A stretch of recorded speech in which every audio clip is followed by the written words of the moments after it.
nous allons lancer des appels à tous les frères qui vivent en France pour tuer n'importe quel civil. Donc vous ne serez jamais à l'abri. Donc abshirou, de tous les meurtres que vous avez commis, Wallahi al-Adim, que vous allez le regretter. Wallahi al-Adim. La France n'a pas peur parce qu'elle n'entend pas céder au piège des terroristes.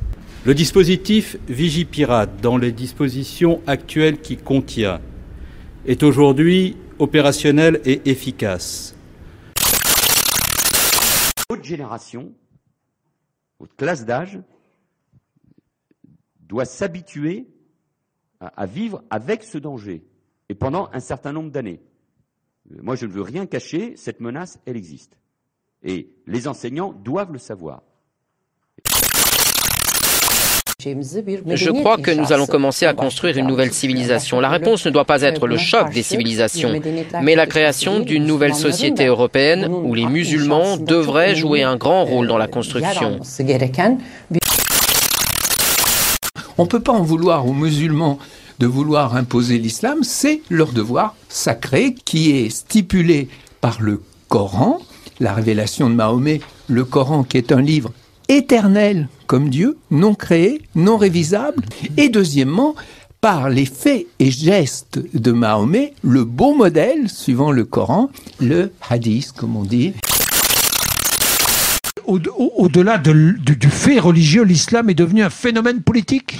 Est un phénomène absolument sociopolitique. Sociopolitique. Et c'est une idéologie de lutte, c'est une idéologie d'agression, d'idéologie Mais je vous sens dépassé, là. Oui, je la signerai, il n'y a pas de souci. Mon fils est dans une enceinte de laïcité, il fait ses heures de cours, il sort de ses cours et il a ensuite à la maison des règles à respecter en tant que religieux. C'est trop pour eux, surtout pour les petits, ils ne comprennent pas tout ça. Peut-être quand ils vont grandir, à partir de la 6e. Quant aux travaux d'intérêt général, les lycéens trouvent que la sanction va trop loin. Des sanctions, je pense pas que ça soit intéressant, parce que ça sert à rien de les punir. Il faut discuter avec eux, il faut savoir pourquoi ils ne font pas tout cela. D'accord, c'est important la laïcité, mais donner des travaux d'intérêt généraux, c'est un peu trop excessif, je trouve, à mon goût. Je dis que s'il y a des désordres aujourd'hui en France sur certains terrains, à propos de certains problèmes, notamment le respect de la loi civile, je dis que évidemment qu'il y a plus de musulmans que de chrétiens qui posent ce problème. Mais c'est tout à fait évident. Écoutez, on va pas tourner autour du pot. Il y a des problèmes à l'école, il y a des problèmes dans les quartiers difficiles, il y a des problèmes dans le respect de l'autorité. Ne dites pas le contraire. Il y a des problèmes. Bon, ces problèmes, on en sortira sans doute. J'appelle le système financier à couper les sources d'alimentation du terrorisme, à en terminer avec les paradis fiscaux, à lutter contre le blanchiment de l'argent. C'est notre intérêt commun.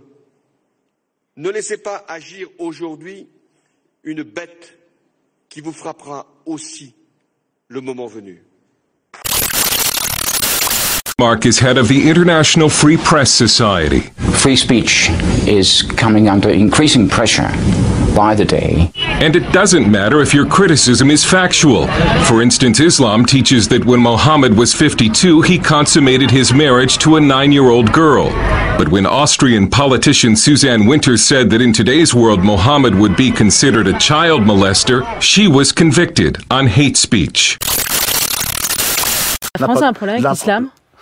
Oh, non, mais c'est clair, parce que déjà, n'est pas arrivé à phagocyter cet apport d'une population autre que celle qu'a connue la France pendant quand même deux millénaires. En si peu de temps, changer sociologiquement une nation, ça s'est passé super vite. Donc, il faut certes du temps, mais comme toute religion, elle est peut-être pas soluble dans une démocratie, mais bon, il faut être optimiste. On négocie, mais si je me réfère à votre roman, on négocie au prix de la mort de la République. Une transformation, ouais. Oui. Pas une petite transformation.